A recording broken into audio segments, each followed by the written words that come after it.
So in 1977, November 1977, Srila Prabhupada left the planet, and all of us were wondering what's going to happen next. How is ISKCON going to continue after his departure?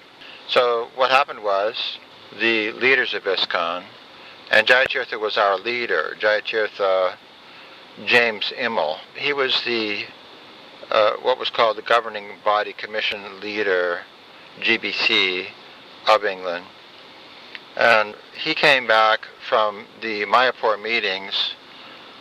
They had a meeting in early 1978, and they said, Jayatirtha is the appointed guru successor to Prabhupada. He is now a pure devotee. He is the Messiah of England. And his zone. He had a zone which was called, they began being called the zonal gurus. Tamal had a zone like Texas, and Harikesh had a zone like Russia and East Europe, and so on and so forth. So right away, the first problem they had was they began to say that gurus have zones of, geographical influence. There's the guru for this zone, the guru for that zone. So it didn't make a lot of sense to people right away. Right away people said, wait a minute, how can we have a guru for a geographical area? This has never been done. The guru is called Jagat Guru. Jagat means the universe. So the guru is the guru of the universe. Now all of a sudden the guru is just, restricted to a certain geographical area. So this was the first problem they had. Jayatirtha declared himself to be the guru of England, and so people said, well, wait a minute. How can he be just the guru only of England, and why isn't he not the guru in Russia? Why isn't he not the guru in India? He's only the guru over here.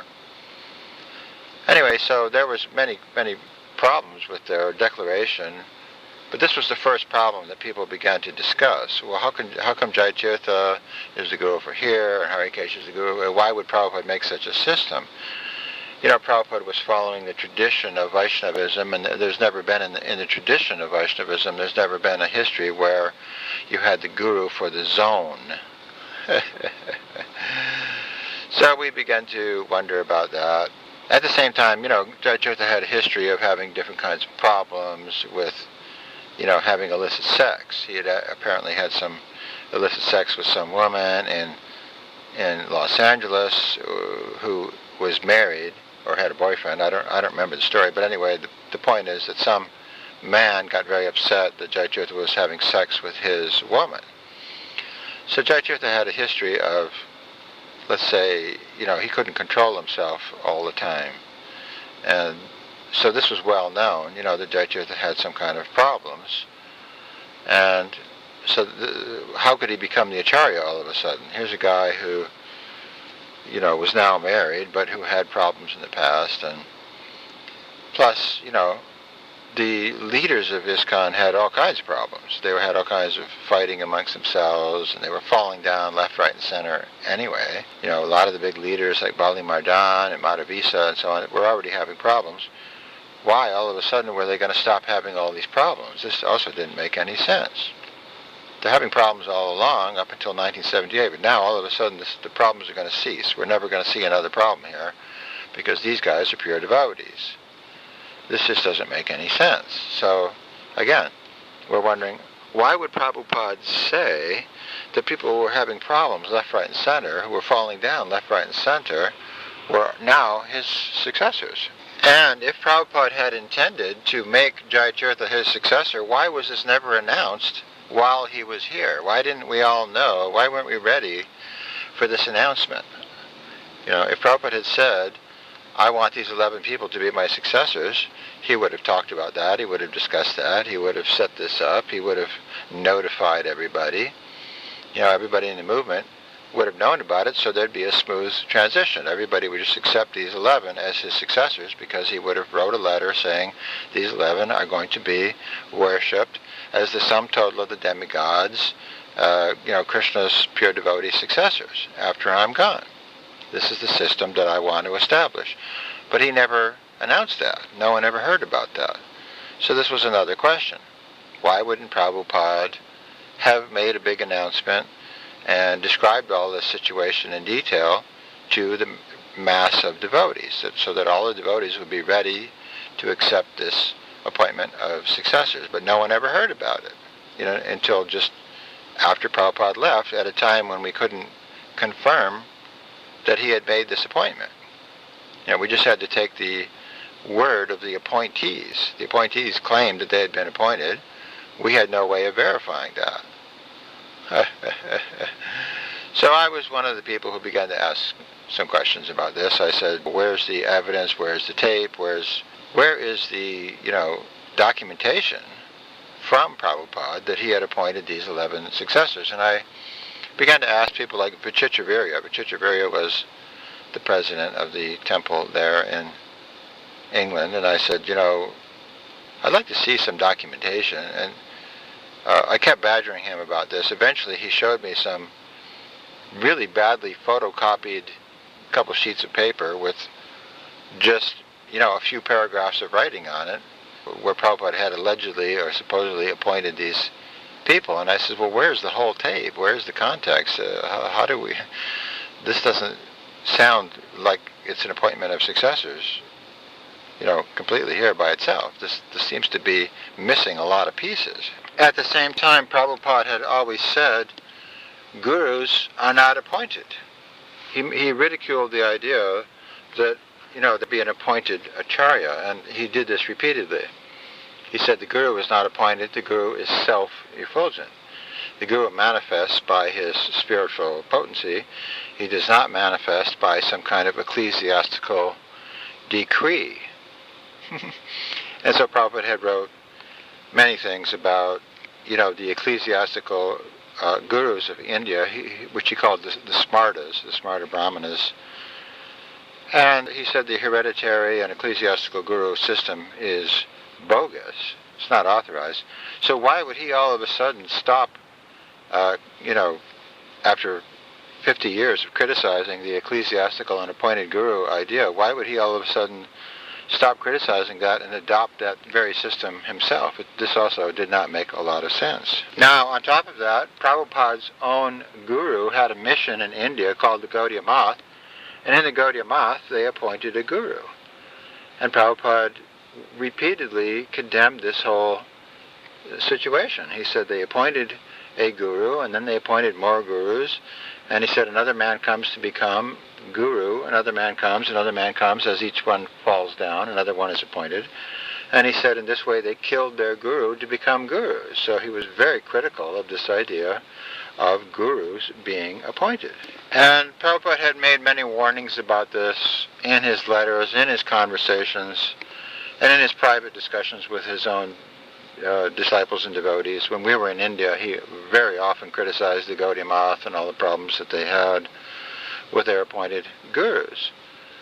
It's interesting, though, that Prabhupada had told Guru Kripa and Yasodhanandan, do not make my mission into another Gaudiya Math or Catholic church after I'm gone. So if you notice, the Gaudiya Math had appointed gurus, and these gurus were, just artificially rubber stamped, and the Catholic Church votes in the Pope. So they have an ecclesiastical system for voting in the Pope. So Prabhupada was very opposed to that. He says, do not make my mission into another ecclesiastically appointed Pope or Guru, figurehead situation. This is not good. And Prabhupada had also said that the Pope is just a figurehead. He doesn't really have the potency of a pure devotee. He's just, a rubber-stamped artificial authority. So this is often, commonly, what Prabhupada would say. Rubber-stamped guru, artificially appointed guru, this type of thing. So it just absolutely made no sense that he would reverse course after criticizing this for so long, for decades. Now, all of a sudden, he's in favor of ecclesiastically rubber-stamped appointed gurus. This really did not look good. But, so what I began to think right away was, wow, these people are trying to make Prabhupada look bad. They're trying to make it look like Prabhupada authorized this, rubber stamping of guru process. So really, it's like an attack on Prabhupada. Just never mind all the other, avenues of attack that were going on against Prabhupada because of this, but just the mere fact that they were saying Prabhupada makes mistakes. Prabhupada is making a big mistake. He is appointing pure devotees. He's saying these 11 people are the residents of Krishna Loka. They're pure. They're as pure as God. They're as good as Jesus. They can absorb sins like Jesus, etc., etc. When they were clearly not qualified to be in that post. So it looked like Prabhupada made a mistake, a huge mistake. And this issue has never really been rectified. It's now almost the year 2013, and the appointed 11 are still considered to be appointed gurus. No one's ever come out and said, no, these people were never made gurus in the first place. They're still strutting around, calling themselves His Divine Grace, this, that, and the other. They're being worshipped. They have disciples. They're getting money. They're getting Guru Dakshin. They're getting... their pictures are being put on altars. They're still being worshipped, and all that kind of thing. They've never really come clean and said, you know what? Prabhupada did not appoint 11 successors or any successors. Now, what did Prabhupada really want? He wanted a managing body, which he called a governing body commission, a GBC. He wanted people to manage his institution. He didn't want the managers to become the messiahs. So if you have a church and it's being managed by a council of churches and some priests and, elders and other things like that, what happens if one of those elders or priests all of a sudden says, you know what, I'm Jesus. I'm as good as Jesus. I'm the successor to Jesus. Well, that person causes all kinds of problems. That's generally called a cult in Christianity. And if we look at David Koresh and some of the other cults that have developed where the layman type person artificially telescopes himself to the post of Messiah, then we have a lot of problems. Jim Jones, the big suicide cult, and so many things. In other words, you have a layman posing as a absolute. A person on the relative plane is posing as absolute plane, and this causes chaos of all types, because then the person on the relative plane, everything he says is considered as absolute, and he can't make any mistakes. He's infallible. He's as good as God. Well, what happens when he starts making mistakes and someone points that out? Then whoever points that out is blaspheming a pure devotee and all kinds of things like that. So it sets up actually a very violent atmosphere, because as soon as anybody challenges or questions, then they are, challenging God's walking and talking spokesperson on earth. And this also happened in the Gaudiya Math. In the Gaudiya Math, in the 1930s, they had appointed a guru. He turned out to have homosexual tendencies. He was also chasing a prostitute. He had a lot of problems.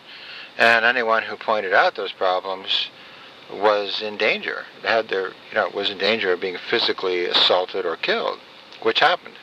Some of the dissenters were killed. And Prabhupada told us that whole story, that in the Gaudiya Math, some of the people who dissented from the appointed acharya, so-called appointed acharya, were treated violently.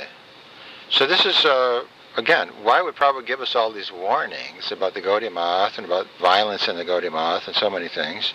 And he kept saying Gaudiya Math did not institute a governing body system. They made false gurus instead. So why would he change all that and drop the governing body and start a false guru idea?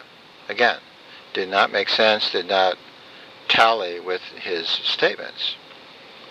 But all this was done very quickly. They just said, we're appointed, and anybody who disagrees is out of here. So it was like a smash and grab operation. We're the appointed successors. Anyone who challenges, we're going to kick them out. So this whole thing was done very quickly, and so then they created a wave of intimidation. Anybody who disagreed, anybody who challenged, anybody who doubted. If you doubted that Jai Tirtha was a pure devotee, well, you were out. You were out the door. You had to go. That was the situation. It was very repressive.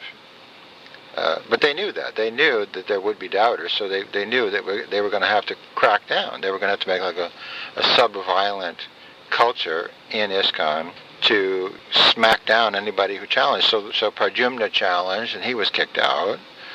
Yasodhanandan challenged, he was kicked out. Devotee named Vedavyas in, I think, Sweden was challenging, he was kicked out. So the word got around that the challengers were dealt with very severely. There's severe repercussions to doubting this appointment of gurus, which in fact never happened. Prabhupada did not appoint successors. He only appointed managers. He said at best, these people are managers. That's all.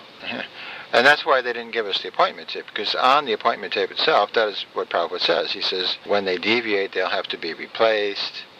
Okay, wait a minute. When they deviate, they'll have to be replaced. That means they're not gurus. That means they're just managers. So managers can be deviating and replaced, but not messiahs or acharyas. So that is why they didn't give us the tape, because the tape itself, if you listen to the tape, there is no appointment of gurus there. No names are mentioned. The 11 names are not mentioned on this so-called appointment tape. So it does not appoint gurus even on the tape itself. But again, if Prabhupada had appointed gurus on May 28, 1977, then everybody would have been talking about that. That would have been the biggest discussion going on in ISKCON on May 29th, the very next day. Everyone would have been saying, oh, Prabhupada just appointed 11 successors. But no one was discussing that in May, or June, or July, or August, or September, or October, and not all the way up till the time Prabhupada departed in November. No one was discussing this alleged so-called appointment. So, therefore, it's pretty clear there was no real evidence for it, because if they had evidence, they would have discussed that. They would have brought it forward when Prabhupada was here, when that evidence could be verified and discussed and organized. Now, in England, we had the Bhakti program, which was headed up by Danavir and Vipramukhya, and they started this whole process of how you have to worship these 11. And the Bhakti programs were going on around the world, so they were like organizing, they were writing the documentation for how these 11 would be worshipped. But one day I met with them in the hallway, and they were looking at a picture of Jayatirtha in a magazine, and they were laughing, and I said, what's that? And they says, oh, look, Jayatirtha's putting his picture in this magazine, but only his picture's there. He needs to put in the picture of all the 11 guys. He's making it look like he's the only guru in ISKCON when he should be putting all. I said, oh, so every time one of them has a picture somewhere, all the 11 pictures have to be there at the same time. So in other words, they were ridiculing Jayatirtha. Jayatirtha is a fool. Jayatirtha is an idiot. Jayatirtha is doing the wrong things. And I'm thinking to myself, okay, wait a second. Jayatirtha is the sum total of the demigods. He's advising the demigods. He's a resident of Krishna Loka, and Danavir and Vipramukhya are now his authorities. They're people who can ridicule and poke fun at what the sum total of the demigods is doing. So Danavir and Vipramukhya are higher than the Messiah. Jesus is walking around being worshipped by people, and Danavir and Vipramukhya are laughing and poking fun at Jesus. Oh, look at Jesus is being worshipped in a stupid way. Jesus doesn't know what he's doing. Well, wait a minute.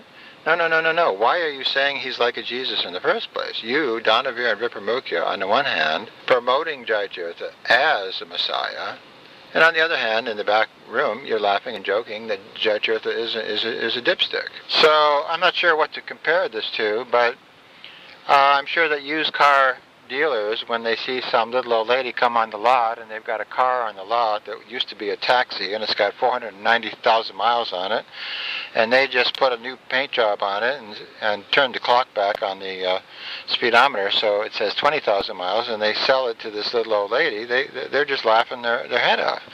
Yeah, we just cheated this little old lady over here. So, in other words, ISKCON became like a society of liars. Everybody knew, the Prabhupada devotees knew that Jayatirtha was not really a pure devotee. They all knew that, but they told the new people, when a new person would come to the temple, they all agreed to the lie, which I called the big lie, just plain and simple, the big lie.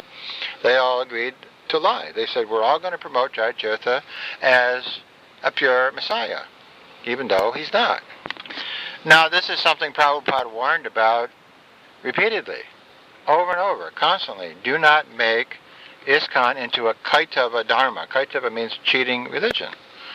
At the very beginning of his Bhagavatam, Prabhupada says you have to kick out cheating religions before you can read this Bhagavatam. In other words, if you're participating in a cheating religion, or you're creating a cheating religion, you are not eligible to understand anything further, because you're cheating. So the whole ISKCON became a cheating religion, and they knew it was a cheating religion. Donavir knew, Vipramukhya knew, Vichitravirya knew, Bhajahari knew. All the senior devotees in England, they all knew that Jayatirath is not really a pure devotee. But when new people came, they would brainwash these new people. Oh, yes, Jayatirath, oh my gosh, he's the Messiah. He's the anointed one. He can absorb all your sins. He's as good as Jesus. He is God's spokesperson on earth. So they began to promote this big, big lie. And different people have different roles in this and responsibilities in this, but I really put Donavir and Vipramukhya at the real top of the list of the main people promoting the cheating, because they were writing documents, they were writing all to the other ISKCON centers saying, we have to worship these people as pure devotees, and they set up this whole elaborate system for worshiping these 11. And so the people who systematize the lie are worse than just, the people who went along with it, like the pot washer who just said, he was reluctant. I'm going to promote Jayatirath as a pure devotee. I don't really want to, but, if I have to do that to keep my position in the ISKCON, I'll do that. So what happened really was that in order to keep your position in the ISKCON society, if you wanted to stay in the ISKCON society, you had to go along with the big lie, or else Donavir and Vipramukhya and all these people would get on your case, and they would browbeat you and harass you and, basically threaten your position. Prabhu, if you don't go along with our lie, we're liars, okay? We're selling used cars here that are a piece of crap, but we're selling them like they're low-mileage, brand-new cars. Okay, we're lying to everybody, but if you don't go along with our lie, then you have to leave, because you're going to be disturbing our business. We have a used car business here that's going good. We don't want you to mess it up. So that's basically what they did. They turned ISKCON into, a used Messiah program. Buyer beware. Watch out, because the guru may not be pure or whatever. So this was the seed whole idea of the appointed gurus. The appointed gurus never showed any documentation that they had been appointed. No documentation, no evidence that Prabhupada had appointed them. They didn't show us the tape. They didn't show us a letter. They didn't show us anything which would indicate concretely that Prabhupada had appointed them. Jayatiratha's position began to unravel very quickly because, he was just involved in one scandal after another. He was taking drugs. He was having illicit sex. And all that will be described in detail in another tape. So anyway, this is basically what happened to ISKCON in 1978. The 11 gurus declared, we're gurus. Most of the Prabhupada devotees knew these guys are not gurus. But they went along with it because they wanted to maintain their position. They knew that ISKCON, Prabhupada's ISKCON was now officially dead. It was gone, dead, finished, over. And a new religion was starting. It was the Jayatiratha cult. And you had to go along with the Jayatiratha cult or you were out of ISKCON. Plain and simple. We're not going to worship Prabhupada anymore. That's gone, that's done, that's finished, that's a deviation. You have to offer everything to Jayatiratha. We're not going to offer the Bhoga to Prabhupada anymore. We're going to offer that first to Jayatiratha. Jayatiratha is going to have a Vyasasan in the temple. And we're going to be doing worship to Jayatiratha now, first. He is the current link in the parampara. So he gets the worship first.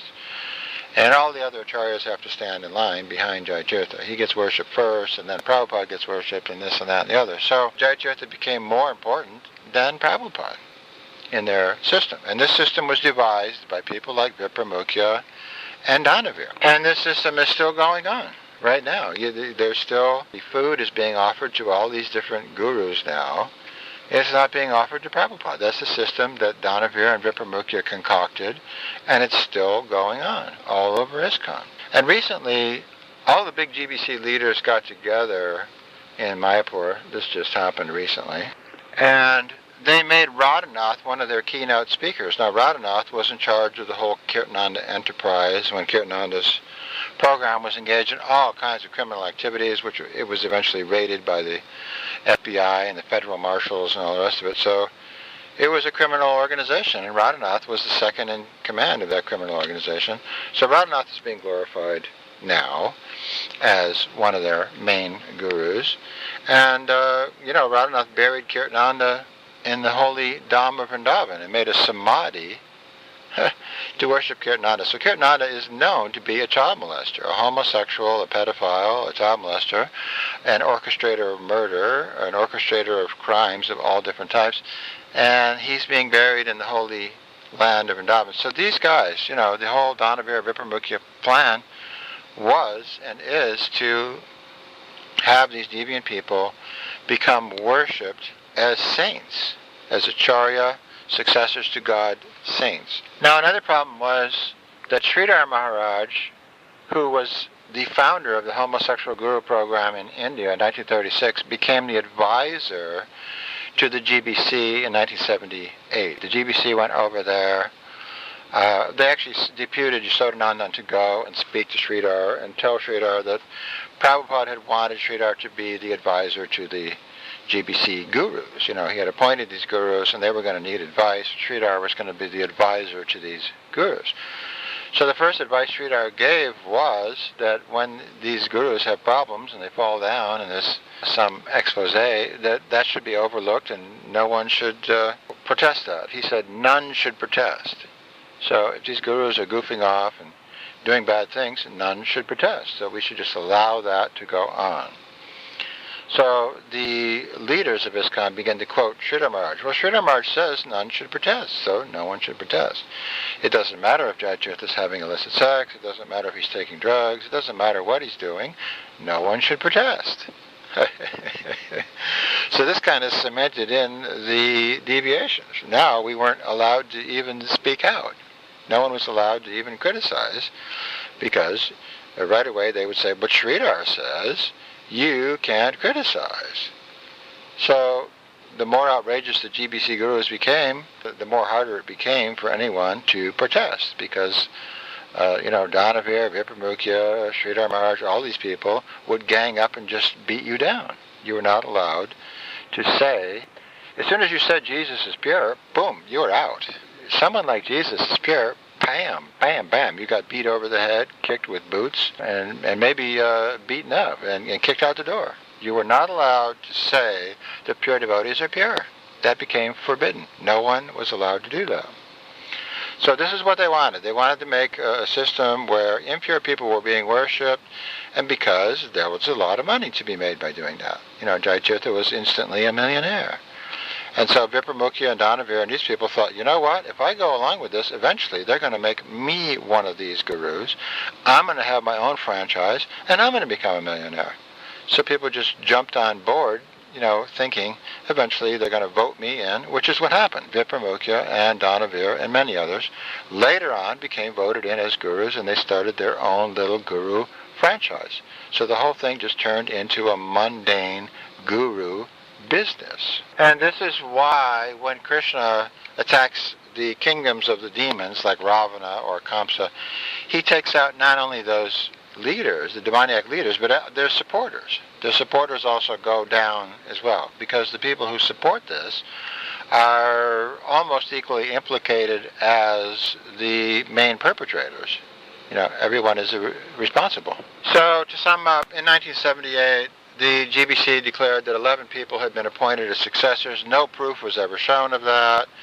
No proof has ever been shown of that. There is no appointment. None of these people were ever appointed. But that illusion or that lie or whatever you want to call it is still being perpetrated in ISKCON, that these guys, were the gurus, and then those gurus were able to appoint their successors, and so now there's 100 gurus in ISKCON. The first wave of gurus, as they were crashing on the beach in scandals and all kinds of criminal activity, they voted in a second wave, and so on and so forth. So the whole system was based on, and is based on, a big lie. There is no appointment of gurus in ISKCON. Never happened.